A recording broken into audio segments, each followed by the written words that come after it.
Hi, it's Tony Chapman, and welcome to this special edition of Chatter That Matters in collaboration with the Toronto chapter of the American Marketing Association. And our guest today, Malcolm Gladwell. And our timing couldn't be better because Malcolm Gladwell is being inducted into Canada's Marketing Hall of Legends, testament to a career where his insights, his compelling narrative, and his research has defined so many conversations, not just in business corridors, but across society and to millions of people around the world. It's actually better as a species if we're trusting than if we are suspicious. It makes better sense as a species if we're trusting. Because think about it, virtually everything that we do of value in the world requires that we do have that kind of implicit faith in the honesty of others. You can't have a successful relationship. You can't cooperate with others. You can't build civil society. You can't start a company. You can't do anything unless you're willing to place your faith in others. His books, from the groundbreaking The Tipping Point to his introspective Talking to Strangers, Malcolm invites us to see beyond the mundane, to explore how small changes can ignite significant shifts and how misunderstood moments can shape our lives. Malcolm's genius lies in uncovering hidden patterns of human behavior and his ability to weave these insights into stories that matter, stories that challenge us, that inspire us, and provoke. As we chat today, we'll discover the inspiration behind his most pivotal moments and the personal insights that guide his exploration of complex social truths. This is Chatter That Matters with Tony Chapman, presented by RBC. Malcolm Gladwell, welcome to Chatter That Matters. Thank you. Happy to be here.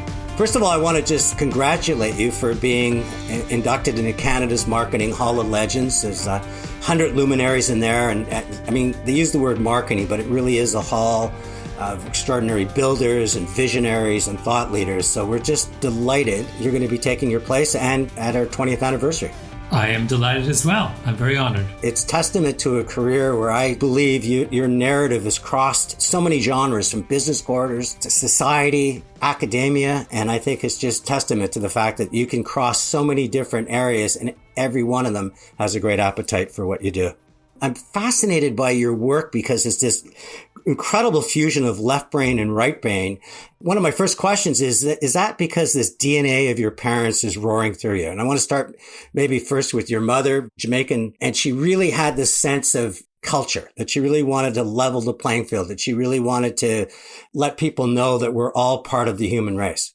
Yeah, I think that's a fair estimate, a fair description of my mother's perspective. She's by profession a marriage and family therapist, and I just, I think is, if you're looking for some kind of contribution of my mother to the way I'm thinking, the way I think that's probably where you should start. I mean, she's someone who is profoundly curious about the human condition, about the ways in which people relate to each other, about the kinds of struggles people have and how to fix them and how to help them. I mean, it's almost the perfect preparation for a journalist to have someone who has that range of interests be your own mother. And, she wrote her memoir, Brown Faced Big Master, I believe it was titled. In an article I read about it, you said that was also instrumental in the sense that she was in some ways hoping that you would continue to carry on that, I don't want to even use the word battle, but carry that torch forward to say that empathy and concern from one another is something that she felt was a very important attribute to give to her son. Her book was probably the first adult book I read. By definition, it's going to have enormous impact on me. And it's a book that's very, very, it's funny, you can trace a bright line from that book to the books that I write, because it's very much a book about an individual in the context of their world and environment, where she's describing the kind of the collision between who she was and what she believed and the places she found herself,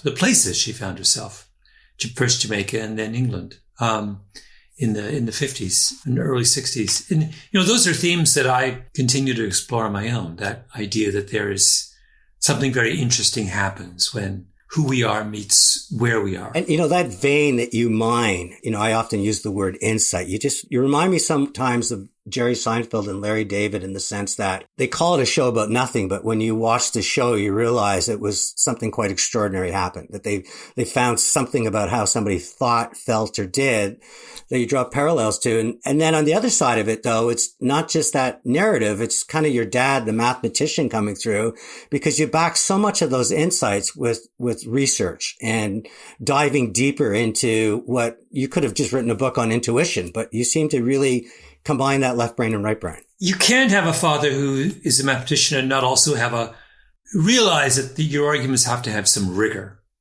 Mathematics is it's about proof. It's about showing how you reach your conclusion. It's about logic. It's all of those things. So it's easy, I think, to get lost in stories and descriptions when you're writing about people and their motivations, and not realize that, you have to anchor what you're saying in something solid. I've always tried to kind of find the science that supports the arguments that I'm making. So there's something solid in what I'm writing about, not such as Malcolm sounding off. Have you ever abandoned something because you fell in love with this insight? You really felt that this was something to really explore, that something that deserved a book. And yet, as you started doing research, it challenged some of that and made you question whether this was, in fact, a branch on a tree that could turn into something. Not really, because I tend to start with the science. So I find my ideas come from reading the scientific literature and finding things that already have support. So it's not that I have a notion and then I go looking.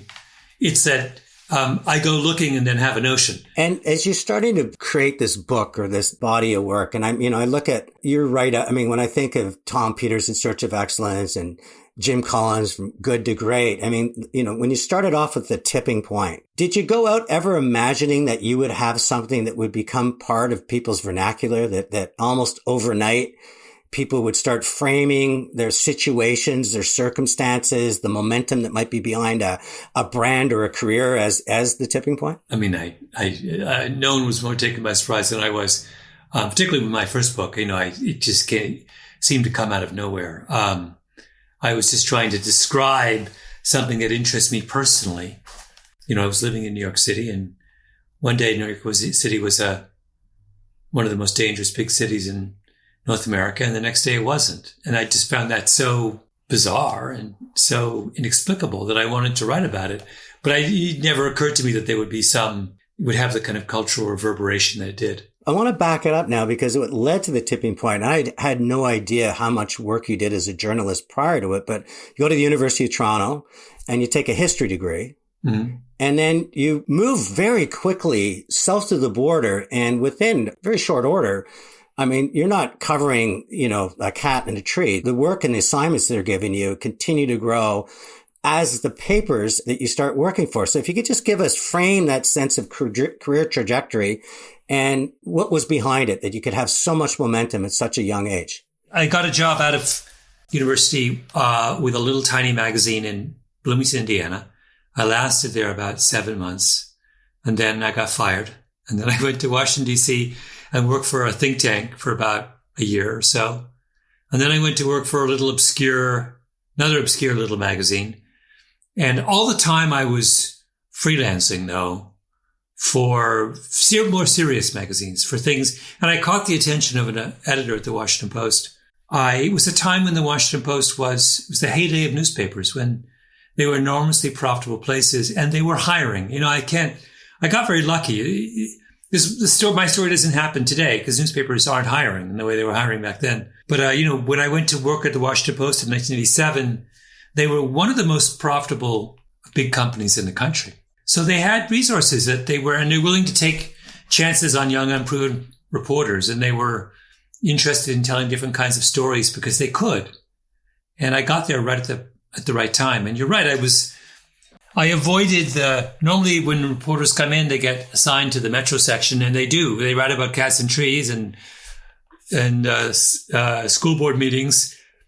But I became a business reporter, which was the non-glamorous role at the Washington Post. But it was an incredible opportunity for a young reporter because I got to write about things on the national stage.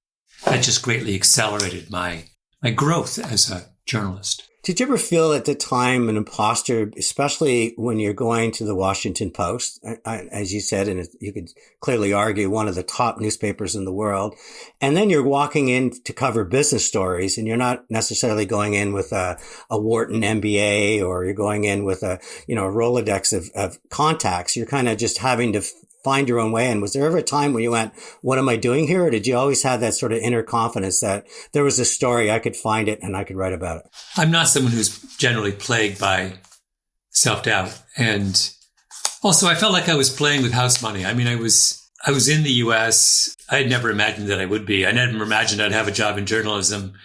I never imagined I'd be hired by the Washington Post. It seemed like such an inexplicable series of events that brought me to where I was that if it all fell apart, I wouldn't feel like I had failed. I would have just thought, things have just gone back to normal. I was, even several years into my time at the Washington Post, I was still very seriously considering going to business school, which had been my goal for quite some time.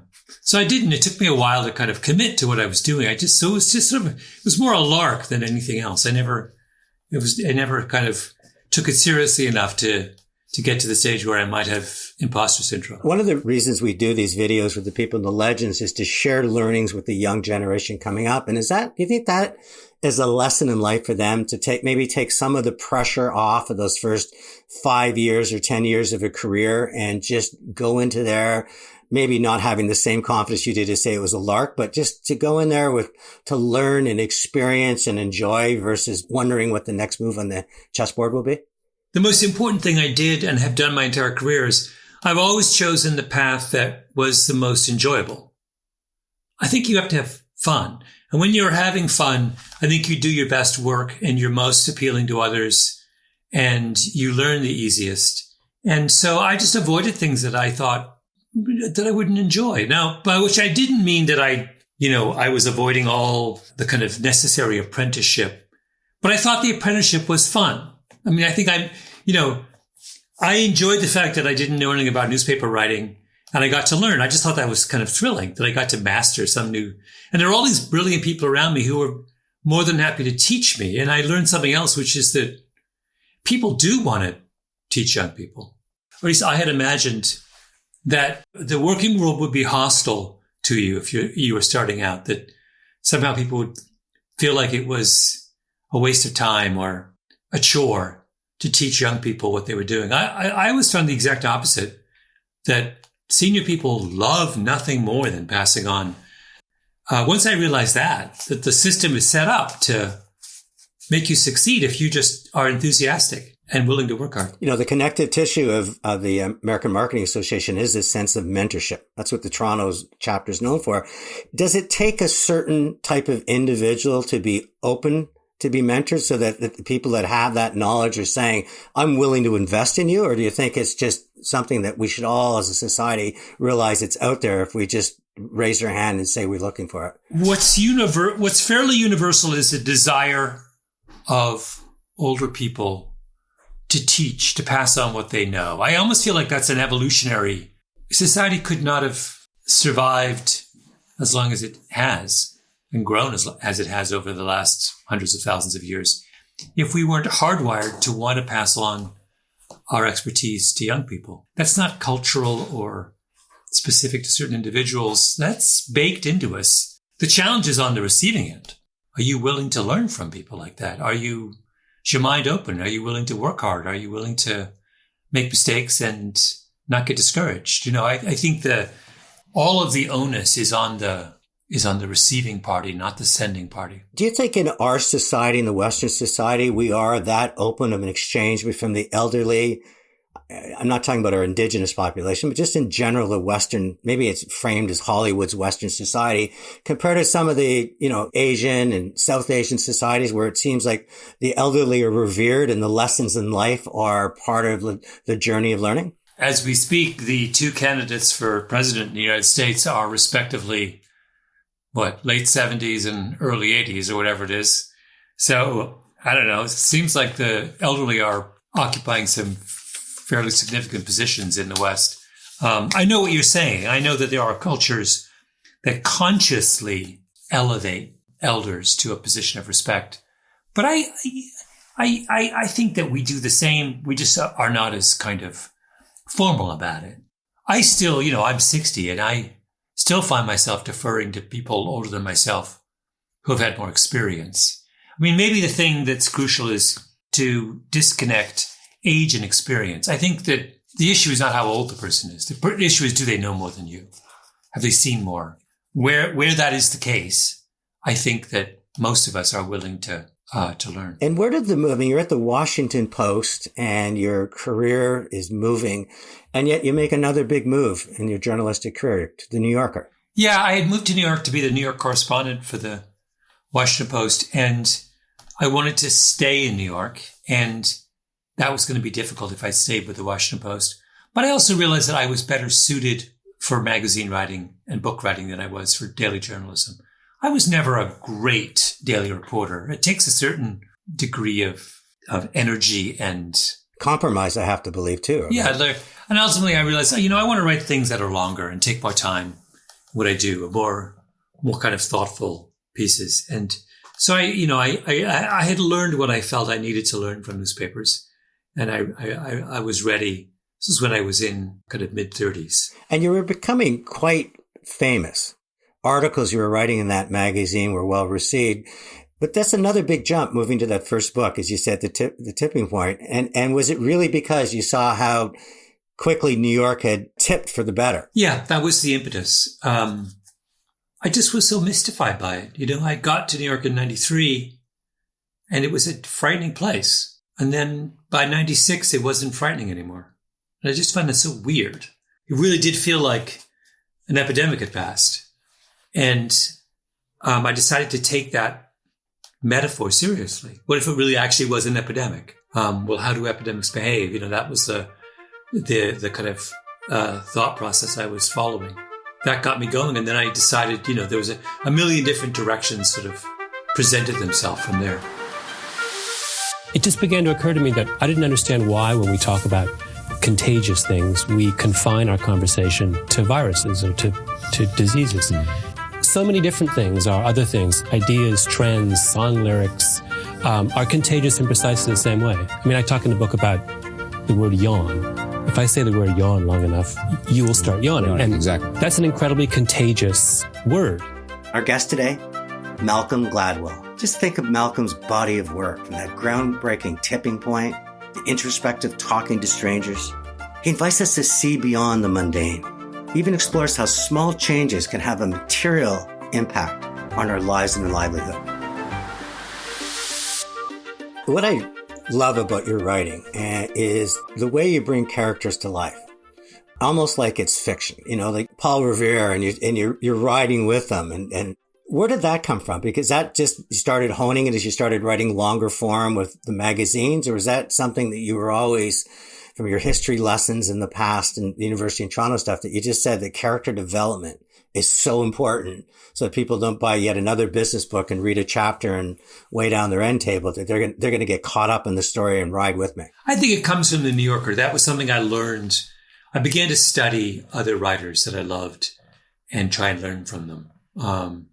Janet Malcolm, Michael Lewis, Adam Gopnik, all of whom that was their gift, was capturing someone's character. And, I very consciously read their articles or their books, their journalism, and tried to figure out what they were doing and how I could kind of learn to do the same thing. It was not something that was in my repertoire before I started taking magazine writing seriously. Was there more of your dad or more of your mom coming through at that time of your life, or you've always felt this sort of balanced? Because when I read about your parents, I said, now I understand how you put these pieces together. I think it was always a balance. I mean, at various times, one legacy may be in slight ascendancy over another, but I think in general, it's always been those two forces propelling me forward. The tipping point it just takes off. It's a, multi-million bestseller. I have to believe your life changes dramatically at that point. No, not really. I mean, I continued to write for the New Yorker for another 10 years or more. It didn't change the kind of fundamental task of being a working journalist. It gave me confidence that what I was doing had a constituency. So that changed. Doors opened more easily. If I wanted to talk to someone, if if someone knows who you are, they're more willing to talk to you.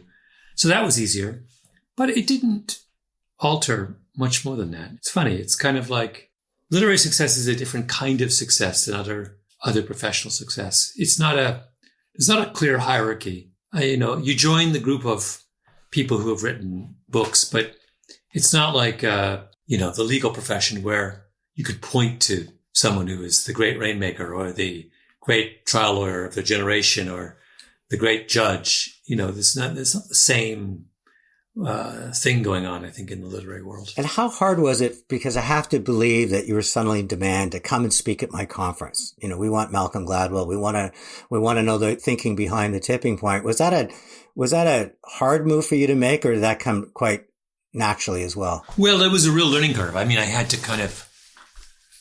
did speaking for a couple of years, and then I decided that I would take it seriously. So I began to very consciously prepare in a different way, to learn a lot more about the people I was. I think in the first wave of speaking, people just go and they give a spiel about their book. It's the same spiel every time up. And I began to realize that was not a way to have a sustained speaking career. And so I committed way more time and attention to my speaking because I realized how central it was to getting my name out there, and also how much I enjoyed it. It's way more enjoyable when you do take more time and you understand what your audience wants and you try and tailor something so it could be useful. So it's a talk should not be about you advertising your wares. It should be about you understanding what your audience needs. Why did they bring you here? And what was the most wonderful thing someone has said to you after a speech? Nothing, just in general. If people are clearly enjoying themselves, like if they're laughing, if they're clapping at the end, if they come up to me, and when you're talking, this, you look out in the room and you could tell whether they want to be there or not. And if they're not on their phones, nodding off, and you have their attention, then you've succeeded. That's really what I'm looking for. This attention is a key word, because I'm finding now that the audience is really often very disengaged from life because they've got the world with an arm's reach of desire.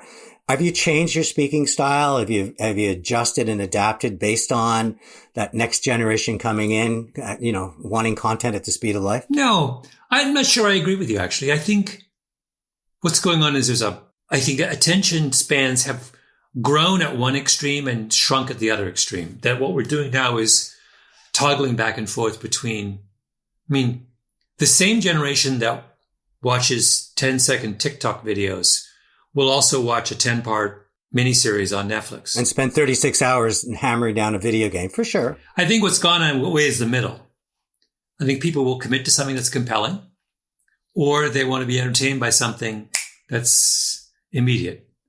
And they will happily go back and forth between those two states. So I watch a lot of biographies of artists, and I'm always fascinated by the next move. And, I have to follow up that hit album with another album. How hard was it for you to get going on a second book, knowing that in some ways you're going to be judged by the success of your first?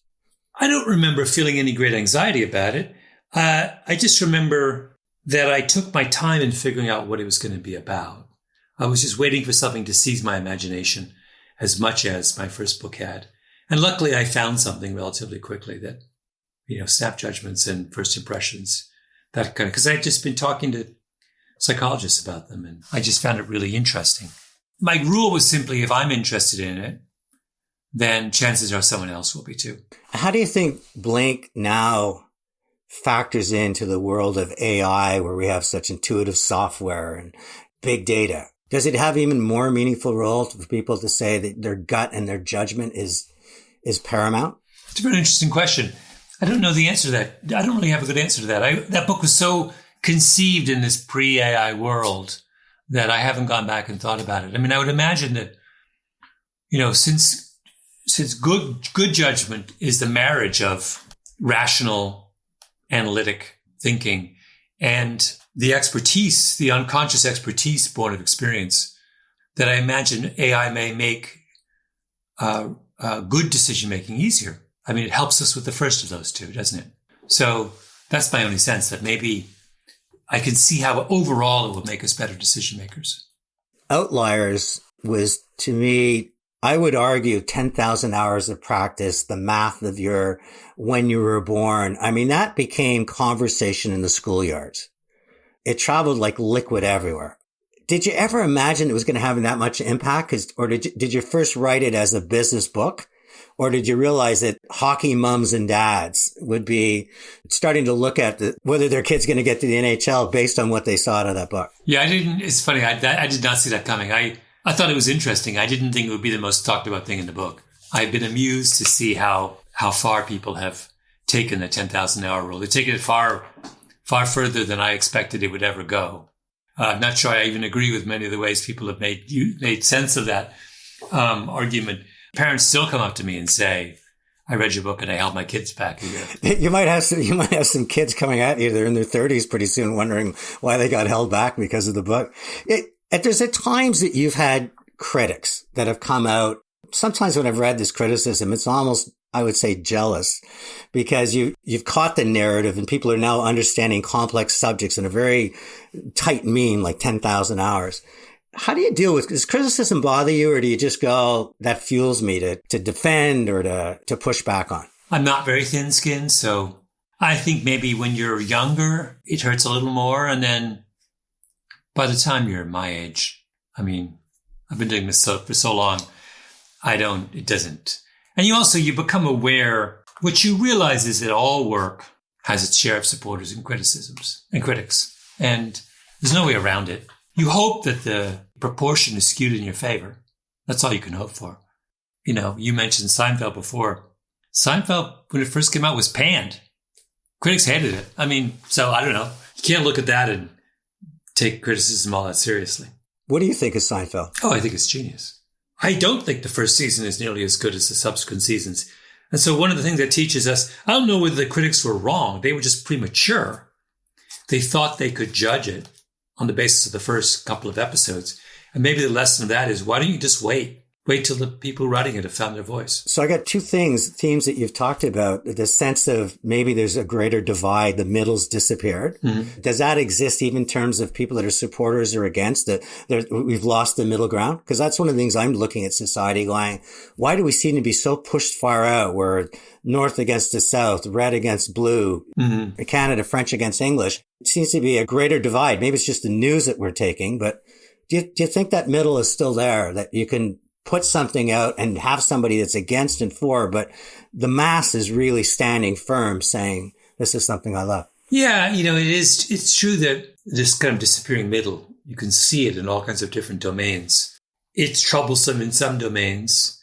In other domains, though, I don't know. It's funny. I think it's the kind of thing that it's probably a mistake to have one very generalized response. And at the same time, I would also say that I don't think that one conclusion you could draw from this is that the generalist is dead. That all we have are people who know nothing and people who know a lot, right?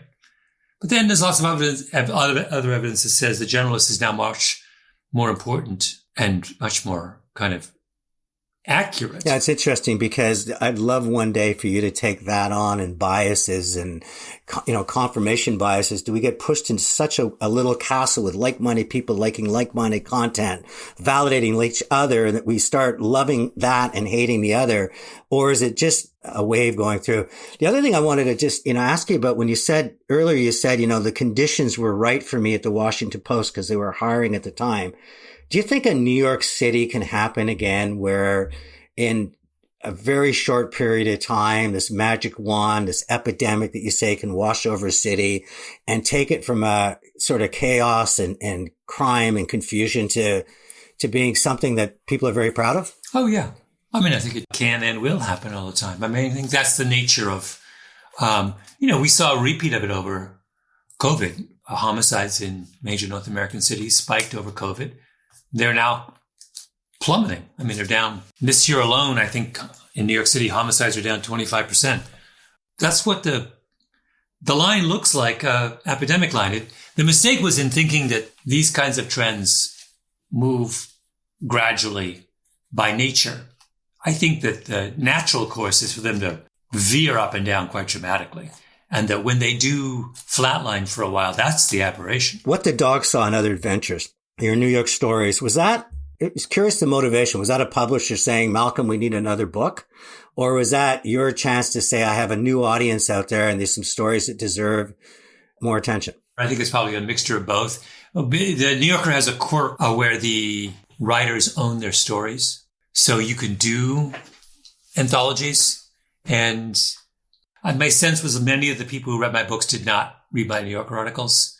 So I thought, this would be a fun way to expose them to that. And David and Goliath, was that a title that was very similar to your mom's memoir in the sense of the underdog that you called and the misfits, that we were really framing these people in a very different lens than they should be thought of? I mean, the real impetus for David and Goliath is that it was a companion to Outliers. Outliers was concerned with how advantages lead to success. And David and Goliath was saying, well, sometimes the advantages look like disadvantages. We're usefully compensating for something that might otherwise be seen as a hindrance or a drawback or a constraint. What's interesting to me about the story of David and Goliath is David's adaptation to his own weakness. That adaptation to weakness is as common or more common, a kind of real world phenomenon, than capitalizing on strength. The more I see, I just read the biography of Elon Musk, and his whole success story is about that. Why is SpaceX the way it is? Because he didn't have any money, and he didn't have the contacts at NASA, and he was supposed to do something entirely new. And that's why he succeeded so dramatically. Had he come in with $1 billion, SpaceX never happens. It's super interesting, The very thing we think we do to enable an entrepreneur, give them lots of resources, in that case would have destroyed exactly what made him great. Do you think David and Goliath, to me, it was so far ahead of its time when I look today at the disruptors that are attacking and taking down what we all thought were too big to fail because they didn't have the resources. They had to use their imagination.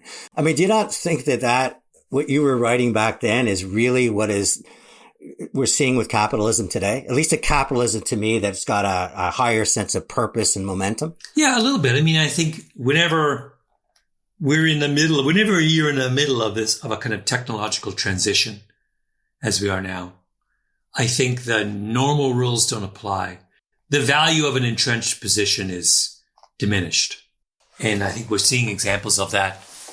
Maybe being Ford, with all of your entrenched position in the automobile industry, is a hindrance in adapting to an electric future.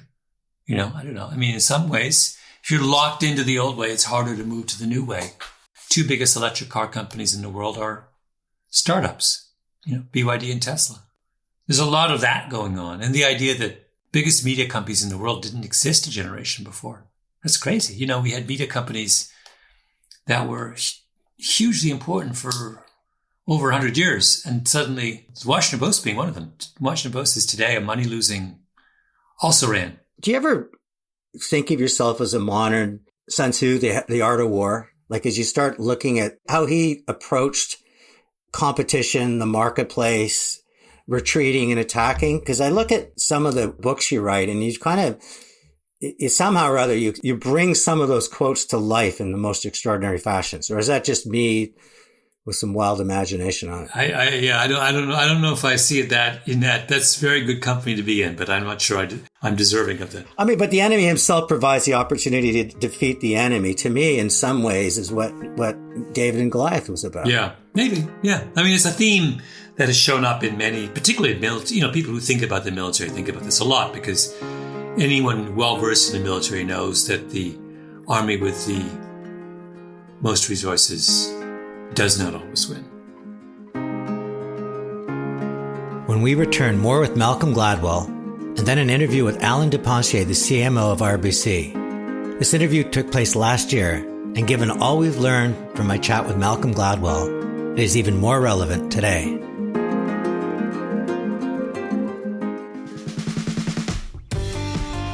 Hi, it's Tony Chapman.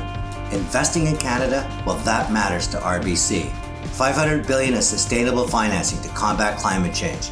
$500 million for Future Launch, a 10-year program to prepare youth for the jobs of tomorrow, helping to discover the next generation of Olympians.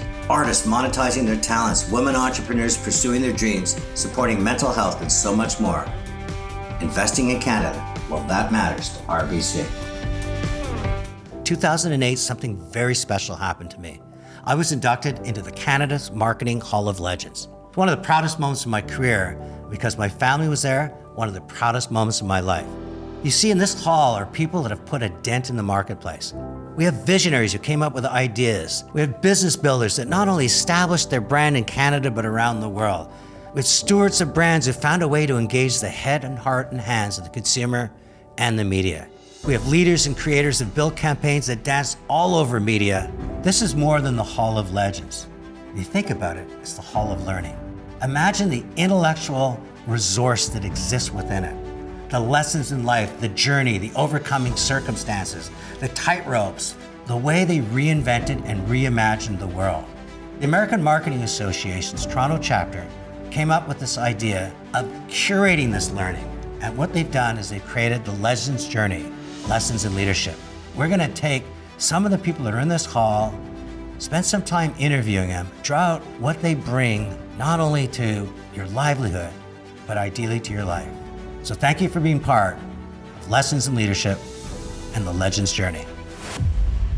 What I call the assumption of transparency, which is when I see you, I observe your demeanor, your face, your expressions, your emotions, your body language, and I draw conclusions about that. And my assumption is that the way you represent your emotions on your face and with your body language is reflective, is consistent with the way you feel in your heart.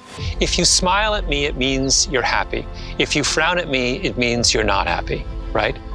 That is true with some people, some of the time, but it is not true of many people a lot of the time. You're listening to Chatter That Matters with Tony Chapman, presented by RBC. And our guest today, Malcolm Gladwell. Talking to strangers, I loved how, I think it was an interview you did with Oprah, where she started personalizing her talks with strangers. I mean, what was the motivation behind that book? And people reading it at the end of it, what would be your desired outcome in terms of how they would maybe change something about themselves? I was just struck by how many of the cases I was reading about were examples of communication breakdown between strangers. You know, I started that book with one of the signature cases from that wave of high-profile police cases in the U.S. But the more I sort of thought about it, the more I realized that an extraordinary number of contemporary controversies were simply versions of the same problem, that two people had attempted to communicate and failed. That, as a premise for a book, that was an enormously powerful one. Again, it takes me back to trying to invite people back to the middle ground where people might have opposing views, but if you take your time to communicate it, you often find you have more in common than you thought. Yeah. Somehow I feel like we had lost track of the tools, the communication tools that bring us together. They'd somehow been mislaid, and I wanted to find them again and bring them back to people's attention. Is there ever been a character in one of your books that you say is really me? Not really. Usually, I'm attracted to writing about people because they are very different from me. I would never interview someone who I thought there would be no point. You know, there would be nothing to learn. I'm most interested in people if they're not like me, because that maximizes the amount that I can learn from them. We're now seeing a lot of people that have built a network, that have built currency with a lot of people, no longer wanting to sing for the supper. They want to own their diner. You know, the Ryan Reynolds of the world, the Rihannas. Was that one of the motivations of you starting a podcast company versus just doing the podcast, that you said, I have an ability to create great content, and in doing so, that be rewarded for it? Well, because as I quickly learned, I don't think that was my motivation. I think my motivation was I'd like to have the freedom to do cool things. And the easiest way to do that, to remove the friction, is just to have my own company. I wasn't doing it for economic reasons. And, you know, one of the things I've learned is that very, very, very few people in the podcast world get rich. It's not what it's about. You're giving up, in some senses, you're giving up that opportunity in exchange for freedom. That's what it's about. It's about freedom. It's about you can put together your own little crew and you can publish it for free on a platform and you don't have anybody saying you can't do it. And to me, that's what the value is.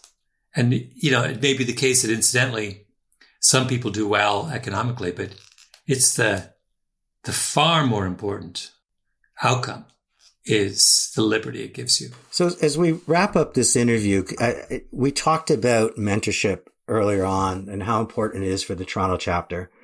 What advice would you give to young people that would say to you, I just feel like the headwinds are pushing me in my back feet. Is the climate going to melt? Am AI going to take away my job?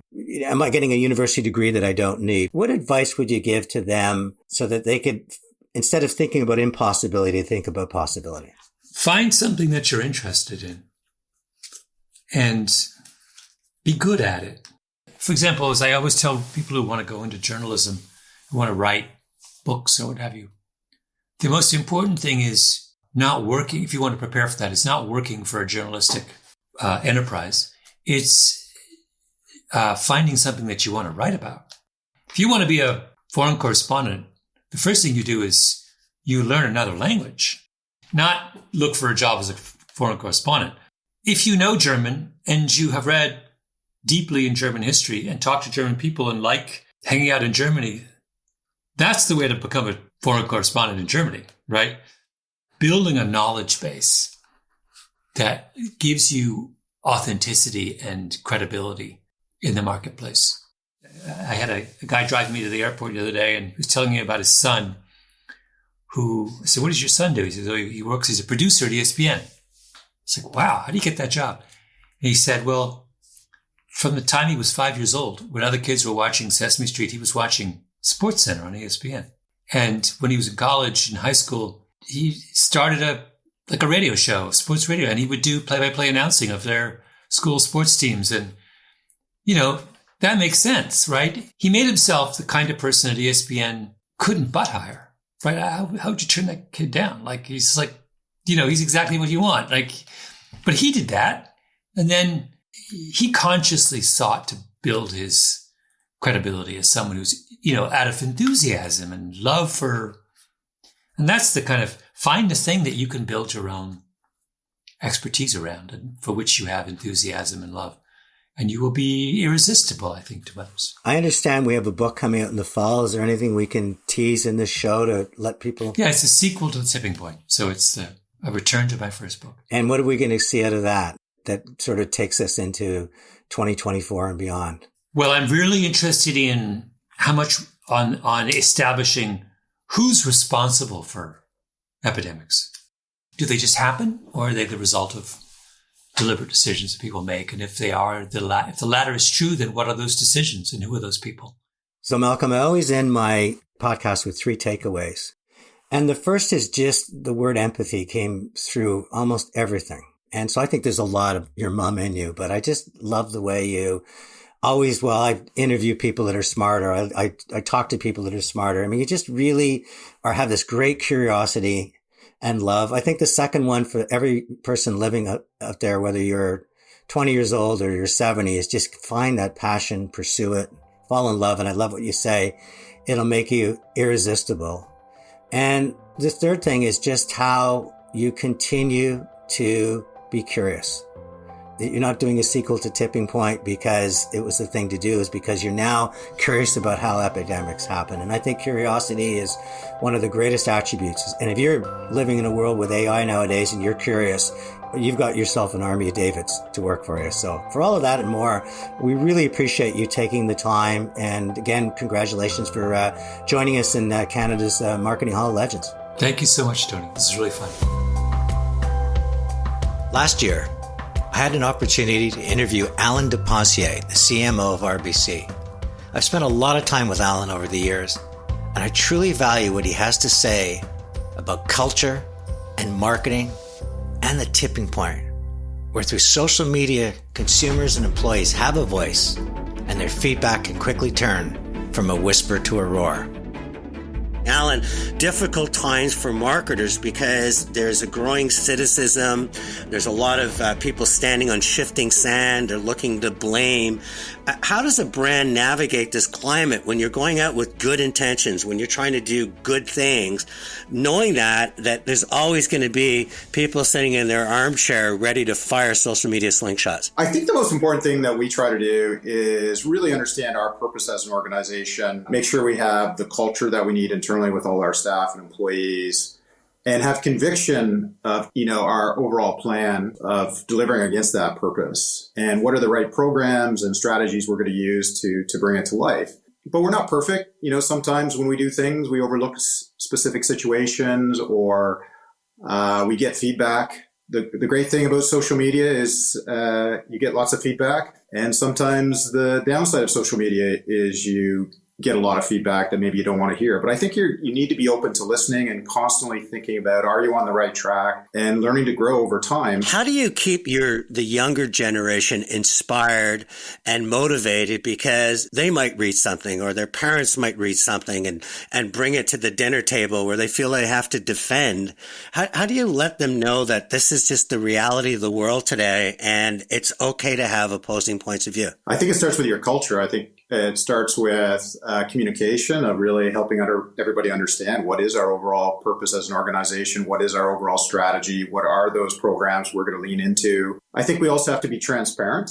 And I think the wonderful thing about RBC is we have a culture where people are not afraid to speak up and ask questions and challenge things, which I think is good. It helps us see different lenses. And as you get those different lenses, you actually make better outcomes and you make better decisions. So I think if you think of your employees as that first kind of feedback mechanism, you'll probably learn a lot more before you go to market that you don't probably want to learn if you put something in market and it's kind of just off the mark a bit. And I'm curious, as a leader nowadays, where we are sometimes walking on eggshells because we're dealing with a lot of current of change. We're dealing with gender equality, we're dealing with diversity, we're dealing with how an organization must stand beyond profit. Is it hard to give the individual the kind of feedback that they deserve? Has empathy, but it's also very candid. Well, I actually love the concept of radical candor and all the guiding principles. And I actually is one of the few things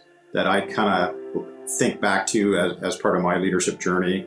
And also as part of our team, I think our organization at RBC has embraced it. I think the guiding principle that I start with is you can't grow as an individual unless you get feedback. Like if you're a professional athlete and you don't have a coach telling you, like just take a tennis player and you're working on your forehand. The great part about having a coach is they tell you what you're doing well and what areas that you can improve on. And they do it because they care about you and they want you to succeed. So if you take that same guiding principle for radical candor, you as a leader should want to give candid feedback to your employee, as well as receive candid feedback from them to you so that you can grow. And it's just normal to get both positive feedback and maybe feedback that's not so good. But it starts with the concept of caring. And I think that's the piece that most resonates with me is if someone's giving me feedback and I know they care about me, then I'm more apt to listen to it. If they're just giving me feedback and I don't think they care about me, then I'm probably going to discount it. I think the most important thing as a leader is to create an environment and a muscle that, feedback is a good thing. That's how we grow. That's how we get better. I think the worst or least helpful feedback I've ever received is when I only get positive feedback. Nobody's perfect. I know I'm not perfect. I'm far from perfect. But when they don't share their true thoughts or they sugarcoat constructive points, it really doesn't help you grow as an individual. And I'm not saying that you should go out and give people really hard critiques, but have the respect to be honest and constructive. If you really care about that individual, you want them to help them grow and succeed through constructive feedback. I thank you for letting me be part of that as well, and continued success in your marketing role. I appreciate it. Thank you. Chatter That Matters has been a presentation of RBC.